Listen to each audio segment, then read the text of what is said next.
Dernière question, puis de la déclaration de Maître Mbouillou.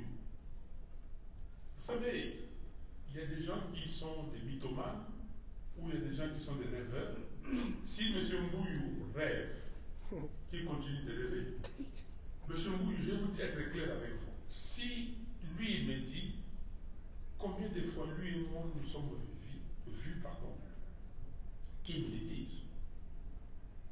Qu'il me le dise. Mais ce qu'il devait faire dans sa déclaration, il devait être complet et dire simplement que moi et mon équipe, nous avons été voir Fayoulou telle date, précisément, et à tel endroit, précis. Ok? Et moi j'étais, dans mon équipe, il y avait tel et tel autre. Qu'il me dise. M. Mbouillou n'est jamais venu me voir. Et je l'ai dit ici, à qui veut l'entendre. J'ai fait un tweet là pour dire que c'est une distraction. Si ils veulent se repentir, ils sont malades ou ils sont aujourd'hui comptables de ce qui s'est passé parce qu'ils ont donné les pouvoirs à un usurpateur, à un restellaire. Et maintenant, eux, ils ont des problèmes qu'ils s'assument. Je l'ai vu en rêve, peut-être à l'autre d'autre. Alors que nous autres, nous sommes là, mais d'autres, c'est comme une réalité. Mais qu'ils me disent où je reçois les gens chez moi à Fadel House. Mais, je vais vous dire, et je l'ai dit le 28 février 2019 à Nchili, et Madame Leila Zerougui l'a répété. La seule personne qui est venue me voir, c'est Madame Leila Zerougui, la représentante du secrétaire général des Nations Unies et patron de la MONUSCO à l'époque. Il est venu me voir le 4 janvier, chez moi, dans mon bureau. On a discuté. Donc tout le monde savait qu'elle avait venu. Ok? Et le reste, j'ai vu aussi des présidents africains, mais je ne vais pas le dire ici, ce n'est pas les lieux. Mais cette dame-là, officielle, elle est venue me voir et on termine la réunion comme ceci. Monsieur Fayoulou. Ça c'est lui, c'est elle pardon qui parle. Ok? Je fais la narration. Si demain, j'organisais une rencontre entre vous et le président Kabila, ça c'est elle qui parle. Est-ce que accepteriez-vous de participer à une telle rencontre? Je lui dis volontiers, oui, madame. Je participerai à cette rencontre pour dire à M. Kabila que moi je suis chrétien, je ne nie pas mon identité. Si un chrétien a deux valeurs, la première c'est l'amour et la deuxième c'est le pardon. Et on m'a fait beaucoup de tort. J'ai un boutique, j'ai un hôtel ici, un petit hôtel. On l'a fermé pendant 3 ans et demi. Voilà. J'ai reçu une balle ici.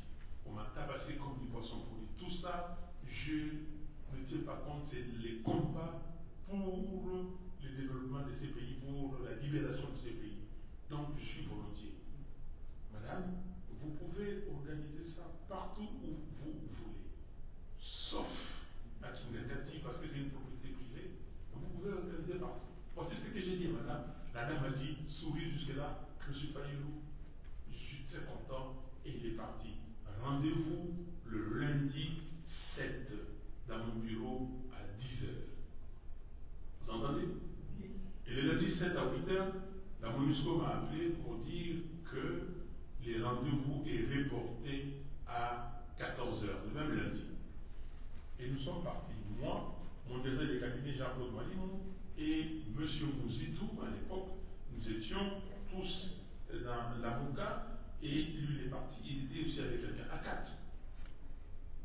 À 14h, Mme Leila Zerougui nous dit: ah, M. Fayoulou, je vu M. Kabila. Enfin, lui, elle dit le président Kabila ce matin. C'est comme ça que j'ai reporté les rendez-vous. Et je lui dis que vous étiez prêts à les rencontrer. Et puis, elle s'arrête. Et puis, quelques secondes de silence, je dis: et alors? Et alors, il n'a rien dit. Vous m'entendez?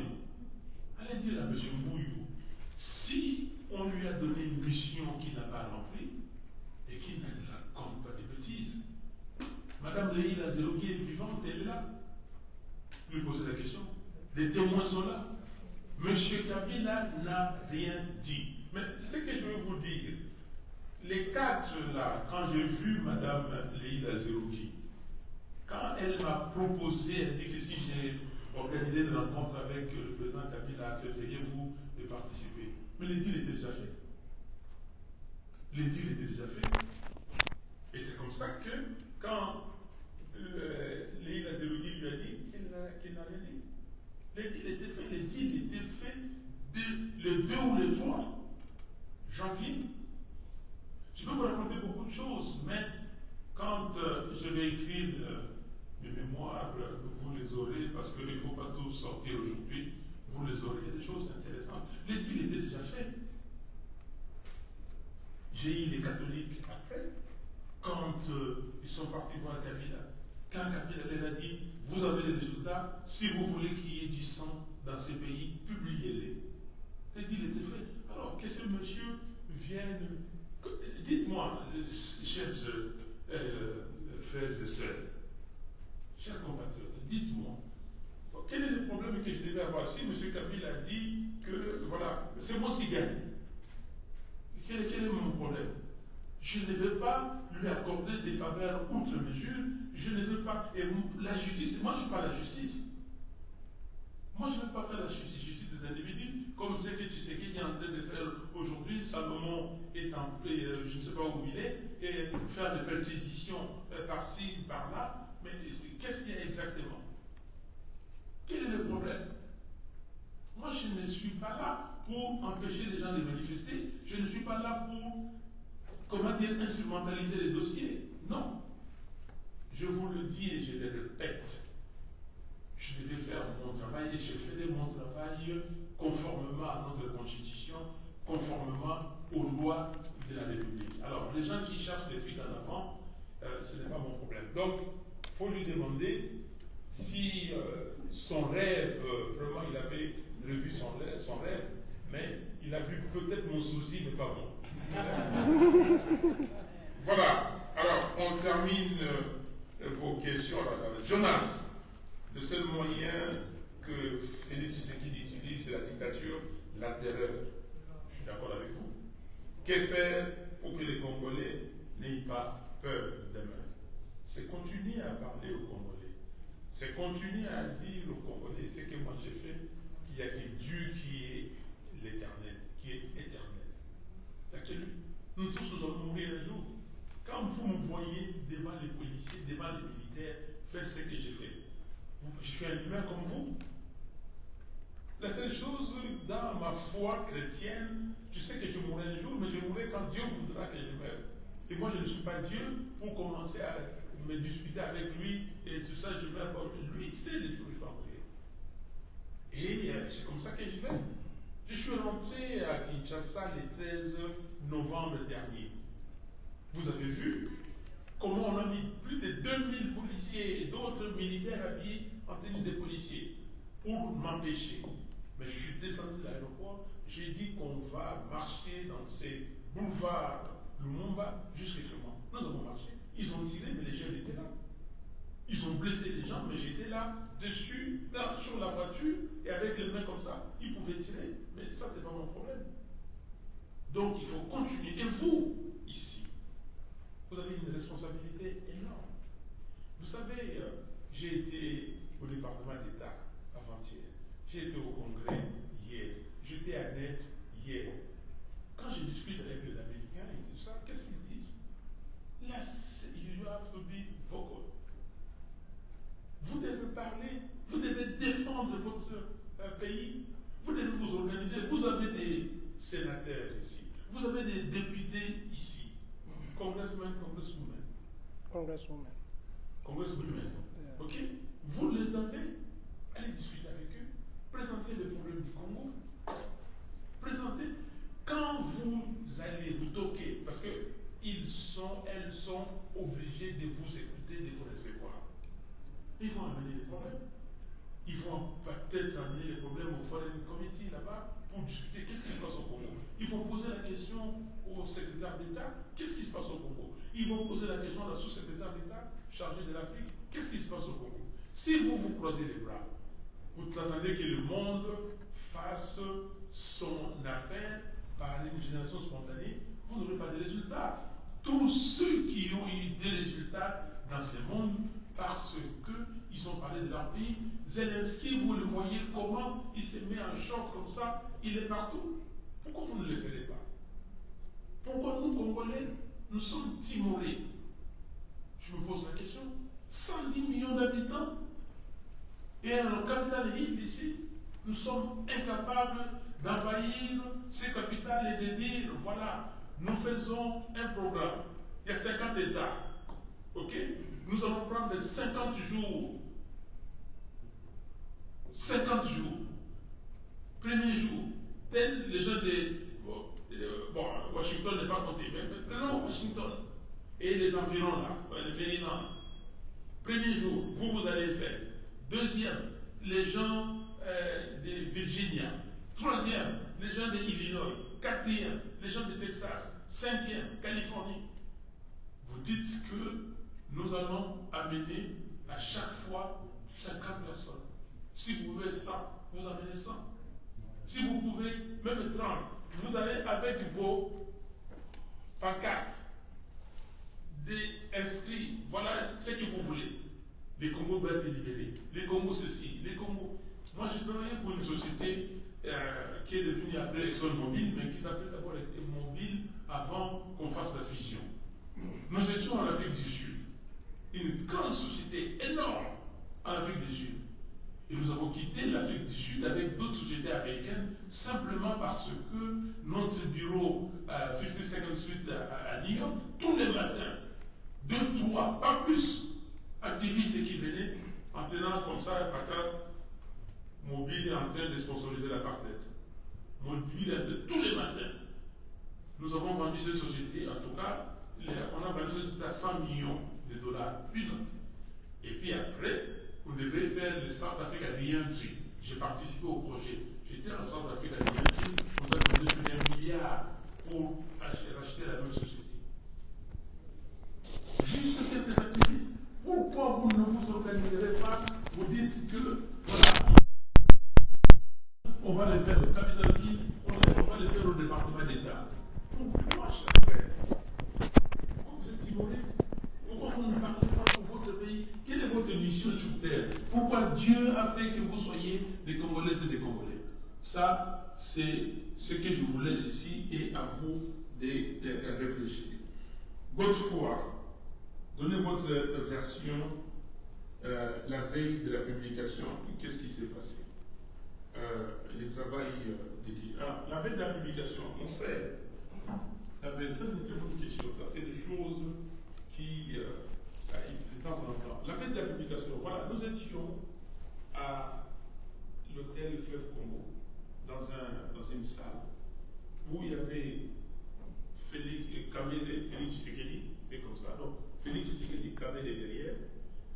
Notre ambassadeur à l'époque en Afrique du Sud qui remplaçait Chanali, ce jour-là qui n'était pas là, et un sénateur Moukedi qui était là, et moi ici, Pierre Lumbi derrière moi, okay, donc les 3 candidats.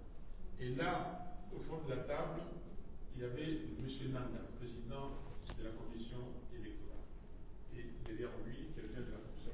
De l'autre côté de la table, il y avait les observateurs de la SADC, c'était les ministres des Affaires étrangères de la Zambie, des CEAC, c'était un Camerounais qui était là, de la CIRGL, il y avait quelqu'un qui voulait sa nationalité, et puis il y avait le président Djokunda Traoré, l'ancien président malien, qui était le représentant de l'Union africaine qui présidait. Voilà, et vous voyez les contrôles là.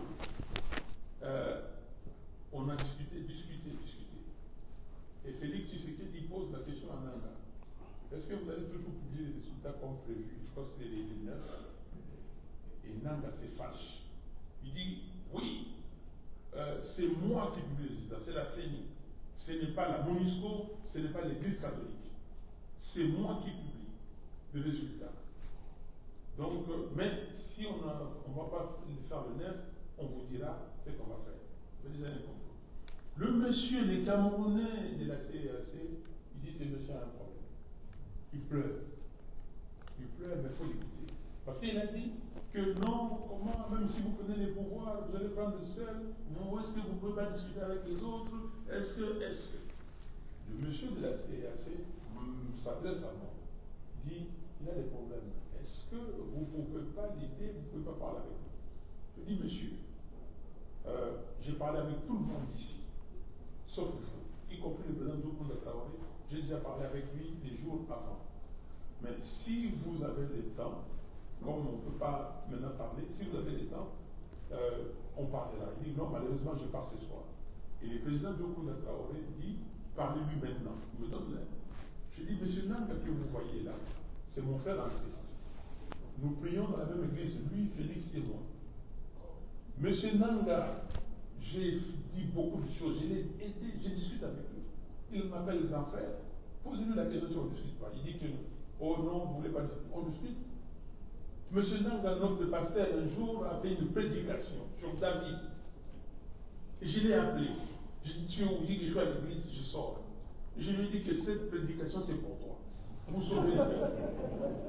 Il m'a dit, oui, grand frère. Je lui ai dit, est-ce que vous avez noté? Et il m'a dit, non seulement j'ai noté, mais j'ai enregistré. J'ai dit, c'est pour toi. Alors il dit ça. Tout le monde était ébahi. Et maintenant, quand Nanga dit que c'est moi qui publie les résultats, c'est la CENI, ce n'est pas l'église catholique, ce n'est pas la MONUSCO, le président Doukounda Traoré sur le fond. C'était exactement ça. La salle ça commençait là, et ça se terminait là. C'était une salle à l'hôtel Fleuve Congo. Monsieur Doukounda Traoré, le président Doukounda Traoré dit que, monsieur le président, regardez-moi, je vous regarde Dieu dans les yeux. Ok? Vous publiez les résultats que nous connaissons. Connaissons les résultats. Vous ne publiez pas autre chose. Si vous publiez autre chose, nous allons parler.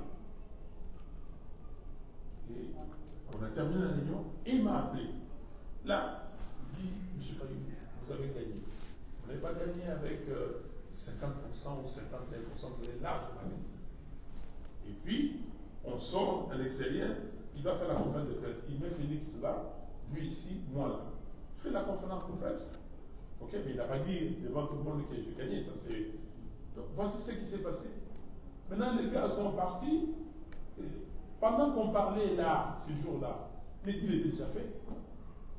Les deals, je vous le dis, on a fait l'élection les 30, le dimanche 30.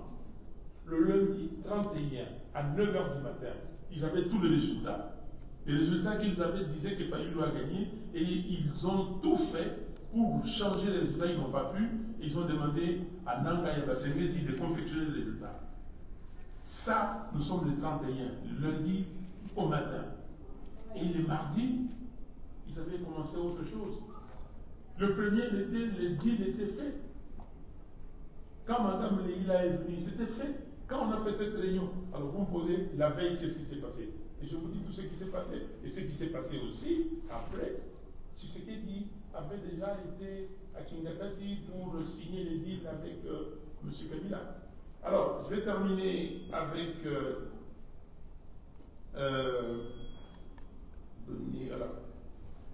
le travail de l'IGF. Bon, le travail de l'IGF, est-ce que vous voyez les résultats palpables? Est-ce que la corruption a cessé dans ces pays? Est-ce que vous avez vu des gens en prison après le travail de l'IGF? Quand même, il était en prison, il est sorti. Il vient de sortir. Il vient de sortir. J'ai vu en train de parler. Il vient de sortir. Tout le monde qui entre sort. Tout le monde. Dites-moi, combien on a volé? Prenons le travail. Le programme de 100 jours, c'est combien de millions de dollars? Plus de 500 millions de dollars. Ils sont passés où? Où sont les résultats? Tilé-Chilou, j'aime beaucoup ce nom-là, Tilé-Chilou. Le projet Tilé-Chilou. 130 millions de dollars. Vous avez vu les réalisations? Les caméras, les maisons préfabriquées, 67, 57 ou tout ça. C'est où? Il est dehors. Et d'autres rament. Combien de millions de dollars rament? Ils l'ont supprimé comme ils ont fait, mais ils continuent, ils ont donné des taxes. Les gens continuent à payer cette taxe-là. Dites-moi, IGF fait beaucoup de bruit. J'ai entendu maintenant parler de la Chicamine, voilà comment. Mais le problème, c'est la suite. Est-ce que l'État congolais a récupéré tout cet argent? Est-ce que les gens qui ont commis ces forfaits ont été emprisonnés? Qu'est-ce qu'on a fait d'eux? Ils sont là, ils se paradent. Donc, la capitale Kinshasa est déplacée. Chers amis, vous savez, vous connaissez, vous habitez là. Déplacer une capitale, créer une autre ville, c'est un problème. Est-ce que nous sommes à ce niveau-là aujourd'hui? Kinshasa, c'est une très grande ville. Aujourd'hui, 17 millions d'habitants. Lagos, c'est une très grande ville et plus de 20 millions d'habitants. On a déplacé la capitale à Abuja. Lagos continue d'être la ville moteur. Mais demain, s'il y a une étude qui est faite, si les Congolais décident, pourquoi pas? Mais aujourd'hui, pour moi, Kinshasa doit être modernisé. Kinshasa, on doit créer des artères, on doit créer des nouveaux boulevards. J'étais député provincial de la ville de Kinshasa. J'ai initié Kinshasa 2020, Kinshasa 2020. Nous étions en 2007. Ça fait aujourd'hui combien d'années? 16 ans.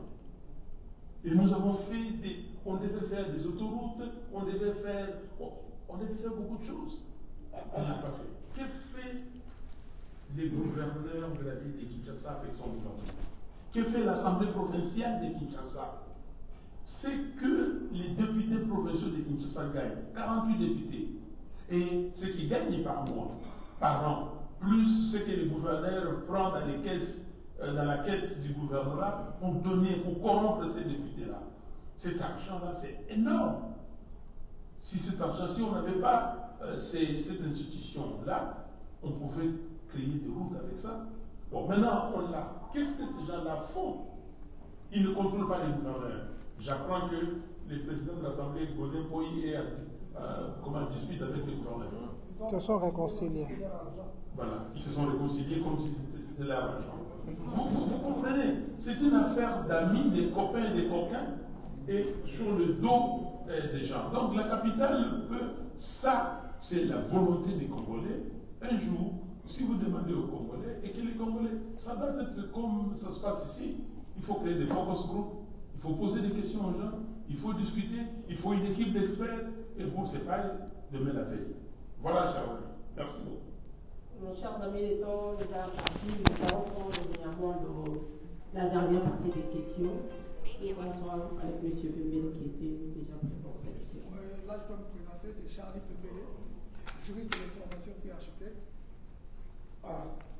Monsieur Charlie Pembele, juriste de formation puis architecte, mais je suis plus dans le business, je suis hôtelier.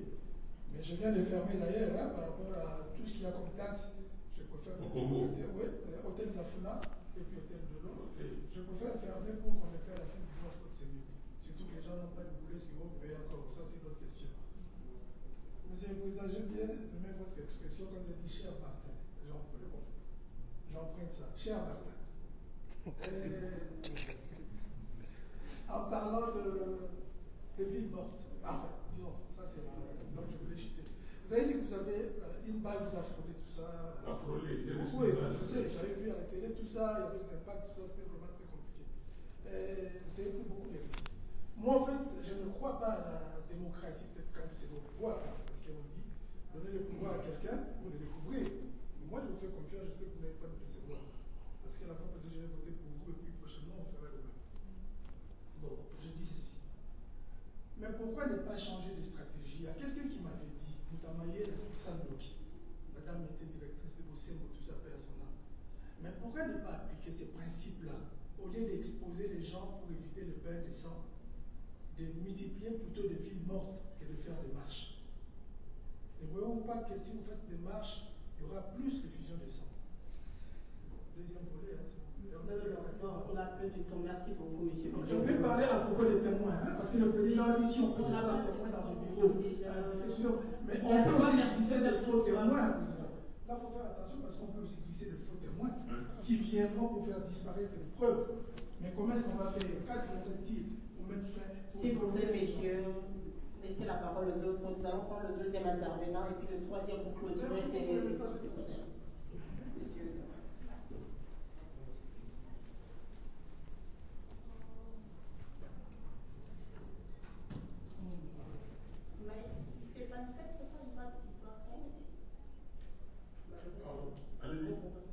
Cher Président, actuellement, il y a beaucoup de personnes qui ont contribué au chaos électoral de 2018. Présentez-vous, s'il vous plaît. Je suis Cabral Mo, médecin, j'habite à Hawaï.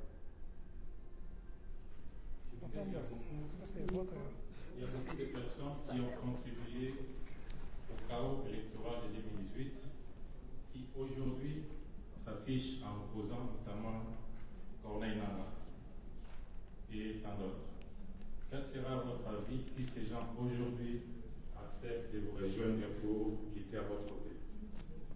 Merci. Nous allons prendre le dernier intervenant et nous allons clôturer cette session. Le président sera ici pour des personnes qui auront besoin des questions en privé, puisqu'on ne peut pas passer toute la journée ici. La journée sera longue. On va prendre le dernier intervenant. Oui.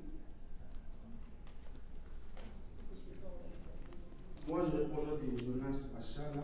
Ma question est celle-ci.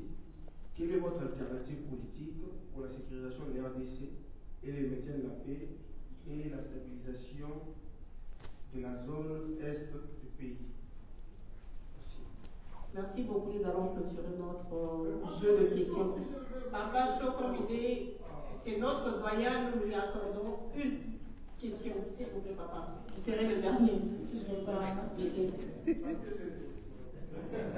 Je ne vais pas pécher, c'est le doyen ici. Le doyen est chacun. Le doyen. Le doyen. Monsieur le Président, avec tout le respect qui nous sont dits, j'ai suivi votre discours avec beaucoup d'attention. Vous avez dit ici que l'électeur est chacun. Avec la cartographie que vous nous avez donnée, j'ai seulement une question. Vous savez vous répondre. Où vous allez, où vous n'allez pas. Belle question. Voilà. Président, vous la parole. Oui, vous n'avez pas posé de question. Vous n'avez pas donné la parole, vous n'avez pas de question. Vous allez ou vous n'allez pas. Ok? Alors, Charlie Pembele, c'est juriste, avocat, homme d'affaires. Oui, j'ai pris beaucoup de risques. Vous dites que si vous donnez des pouvoirs à quelqu'un, vous allez voir ce qu'il va devenir. Et bon, il y a des gens qui disent, parce que certains d'entre vous, vous n'avez pas encore exercé, que vous êtes bon et demain, il y aura toujours la dictature. Mais je suis totalement contre cette assertion. Avant, j'avais des amis qui me disaient, Martin, c'est plus succulent. Dis, montre-nous ça un prix. Chaque homme, chaque femme, chaque personne a un prix. Le jour où quelqu'un mettra ce montant-là, toi aussi, la corruption, je dis, je ne comprenais pas. Je disais, comment répondre à cette question-là? Parce que moi, j'ai travaillé dans une société pétrolière. J'étais directeur dans des pays au Congo, au Nigeria, au Mali, en Éthiopie, dans beaucoup de pays, dans des pays enclavés. L'Éthiopie, c'est un pays enclavé, le Mali, c'est un pays enclavé. Je pouvais être millionnaire. Vous êtes millionnaire. Au Nigeria, je pouvais être millionnaire. Mais je ne l'ai pas fait. Pourquoi? Quand vous dites chaque. Mais j'ai vu l'argent. Je pouvais être aujourd'hui payé comme les autres payent. Pourquoi je ne l'ai pas fait? Alors, je disais, mais ce n'était pas suffisant. Un jour, en lisant la Bible, je suis tombé, je vous conseille d'aller lire ce verset de 1 Corinthiens 10-13. Tout ce qui vous arrive, rien. Attendez, maintenant que je vais le dire, je vais le résumer, vous allez dire. Si quelqu'un a un peu googlé là, par exemple, c'est 1 Corinthiens 10-13. Aucune tentation qui vous est survenue n'ait été humaine, n'ait été humaine. Donc ça veut dire que toute tentation, elle est humaine. Mais Dieu qui est grand, qui est amour, qui vous aime, avec la tentation, il vous donnera la moyen de vous en sortir. Quand j'ai vu ça, j'ai dit, oh, mais pas que chaque homme a un prix. Non. Si vous voulez avoir un prix, vous avez un prix. Combien de gens sont venus me voir pour me proposer des montants énormes? Et comment je vais être différent? À cet âge-là, j'ai pas cet argent pour faire quoi? Pour faire quoi? Moi, c'est mon pays. Mais je crois aussi que chacun de nous a une mission. Chacun de nous a une raison d'être. Dieu ne nous a pas créés au hasard et pour rien. Chacun de nous ici. Et moi, j'ai la mienne. Et je vais faire ma mission. Et quand j'irai chez Dieu, quand il m'a posé, je vous ai demandé de faire ça, qu'est-ce que je lui dirai ce que j'ai fait? Ma part. Je ne vais pas lui dire que non, je voulais faire ça, mais quelqu'un est venu m'a donné 100 millions, et moi j'ai dit, bon, je préfère prendre 100 millions. Non. Parce que si je vous trompe ici, mais je ne trompe pas lui. Chers amis, frères et sœurs, si quelqu'un vous dit dans la vie qu'il m'a donné indûment 1 franc, il n'existe pas ce monsieur, cette dame. N'existe pas. Parce que si j'avais la possibilité de l'avoir là où je travaillais, je ne l'ai pas fait, comment je peux le faire? Donc, ça, soyez tranquilles pour ça. Et maintenant, la proposition que vous faites, parce que vous dites, mon travail à Silissa, à Sugisandoji. Oui, les villes mortes. Kinshasa, hier on a fait les villes mortes. Aujourd'hui, les villes mortes ne peuvent pas être mortes, ne peuvent pas tenir à Kinshasa. La ville, les 17 millions de gens qui habitent Kinshasa, les gens n'ont pas à manger. Les gens se débrouillent et tout ça. Mais je crois que les manifestations, il faut continuer les manifestations, parce que si vous avez peur de mourir, vous avez peur. L'autre va, il est fait pour que vous ayez peur. Dimanche, samedi, le 17, la semaine prochaine, nous serons à Njili Saint-Thérèse pour un meeting. Et 4-5 jours après, 4 jours après, nous ferons encore une marche. On commence à Tchad, même si nous allons continuer. Comme disent les Cubains, botier totier. Donc, si vous moto aïe place et pas pour que nous puissions gérer et libérer les pays. Nous devons libérer les pays. Les Martin Luther King ont lutté ici. Ils ont payé des envies. S'ils n'avaient rien fait, bon, il aurait vécu comme ça, mais c'est toujours mort, non? Les gens qui l'ont tué, ils sont là.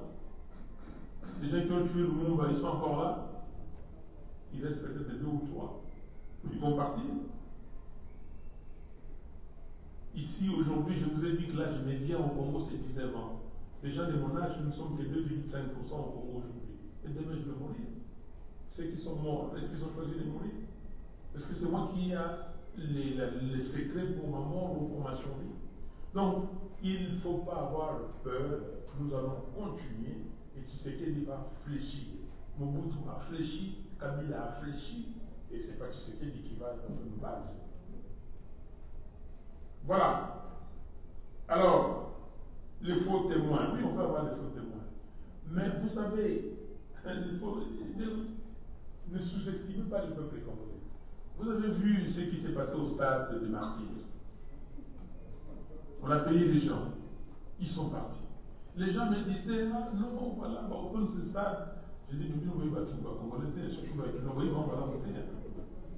Mais ils ont démontré, à 14h, Félix Tshisekedi, on a dit qu'il était battu à Kisantu parce qu'il voulait, après Kisantu, venir au stade. Et puis on lui dit que non, on peut souhaiter mon amaï. Parce que ici, il m'a tombé ses débits. Ok? Et les gens ont dit que non, le montant que vous avez payé, et c'est fini pour nous, les temps qu'on a mis ici, ils ont commencé à partir un à un. Ils ont commencé à partir un à un. Ils ont fait les meetings avec les stades vides. Mais dommage que, comme on dit en Inga, la Sony ici, là-bas. Donc, ils ont passé cette affaire, un reportage sur RTLC. Les gens parlaient, mais sans voir le public. On a mis le public d'entrée, on cale l'image et puis les gens parlent. Il ne faut pas blaguer avec les Congolais. Donc ils sont capables. Les faux témoins, on peut le payer. Mais il va prendre son argent, il met dans la poche. Comme vous, les gens qui votent, vous le payez, mais ils savent qui vont voter. Ils savent. Alors, Mbo, docteur, beaucoup de personnes qui ont contribué au chaos électoral de 2018, beaucoup de personnes ont contribué. Et quel sera votre avis s'ils décidaient de vous rejoindre? Pardon? Je disais, beaucoup de personnes qui ont contribué au chaos électoral de 2018 s'affichent aujourd'hui en opposant comme opposant au régime de Tshisekedi.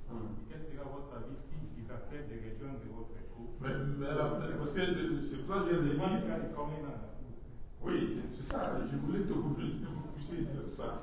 Parce qu'il y a Corneille Nangaa a demandé, comment dire, de rejoindre cette équipe. On m'a dit qu'il était candidat aussi.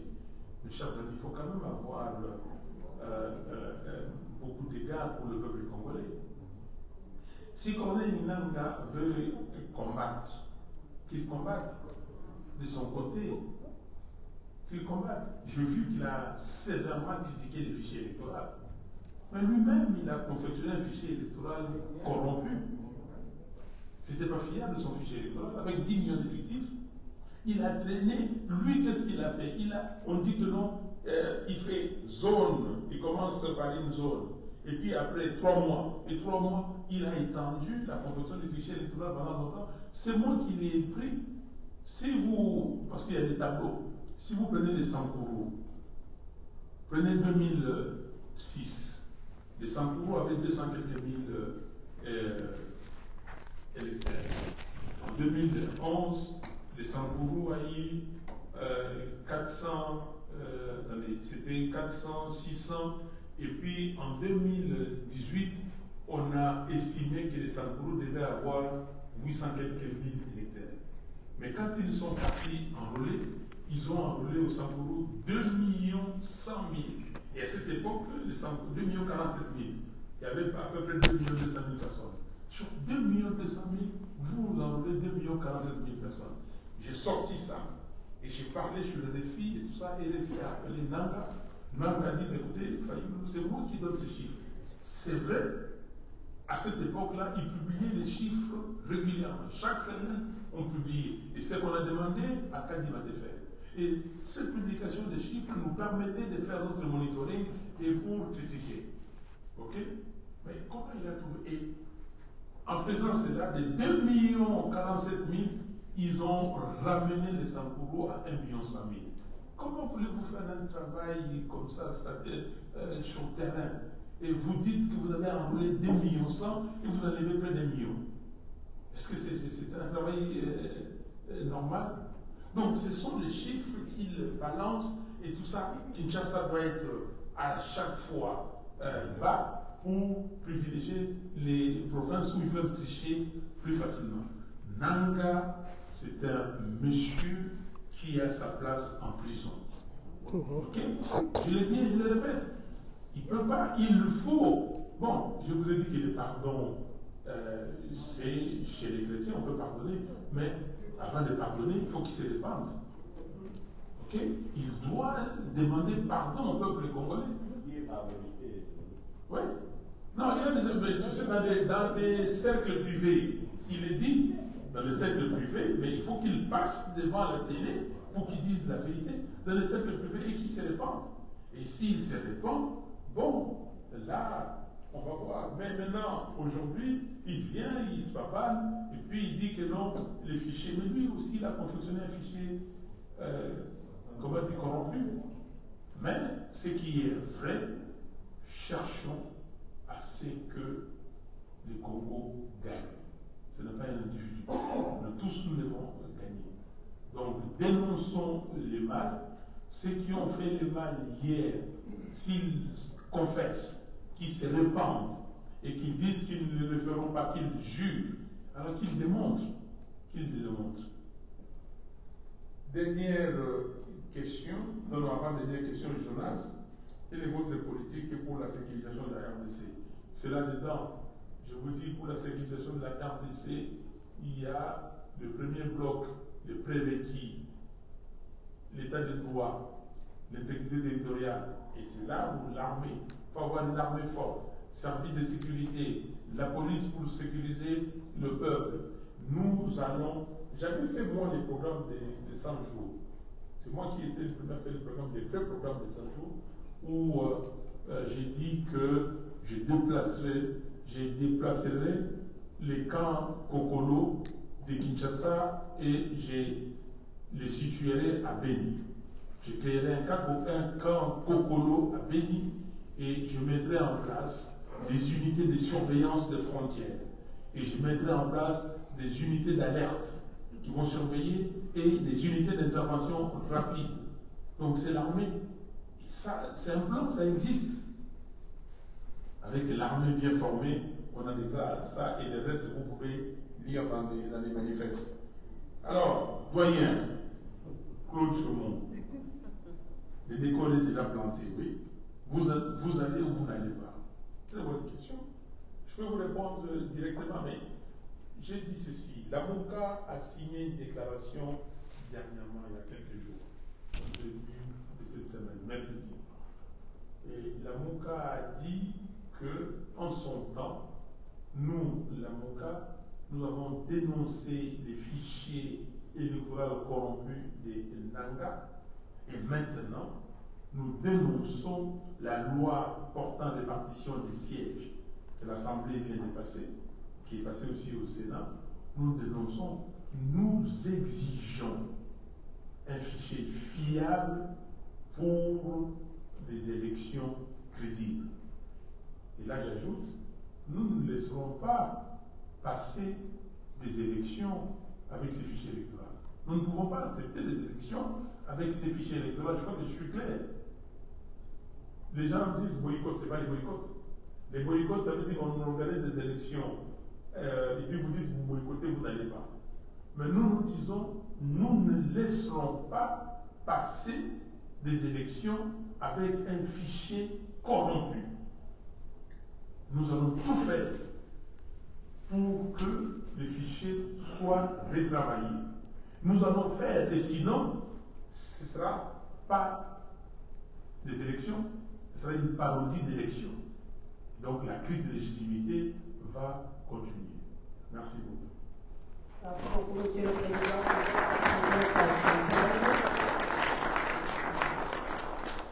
Nous allons clôturer notre session d'aujourd'hui. Le mot de cette réponse vient le mot de clôture de Maman Midi Moukamba que nous invitons en ces lieux pour dire quelque chose.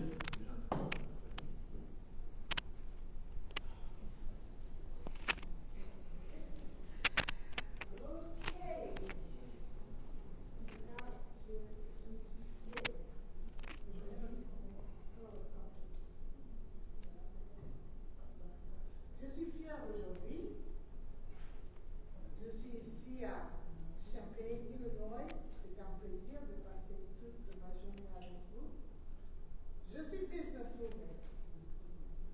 Vous me donnez $50, moi je vous donne 3 livres. Suki Samutaro, au Fayulu Boye, au Fayulu Aza Boye, au Fayulu corrompu. Donne seulement livre. Moi, je mets 3 livres à $50. Les $10, je vais compléter pour vous. Et 1 à 20. Je vais 1 à 20, 3 à 50. J'ai vraiment mis. 3 premiers, moi, j'ai mis. Je mets mon numéro à votre disponibilité. Je prends cash. Mon numéro, c'est 817 701 55 27. Jusqu'à 22h30, je serai ouvert. 817 701 5527. C'est lui qui fait déjà le premier. Le président a dit personne ne sort. Voilà, non, venez. Ne filmez pas cette session. Ah, ok.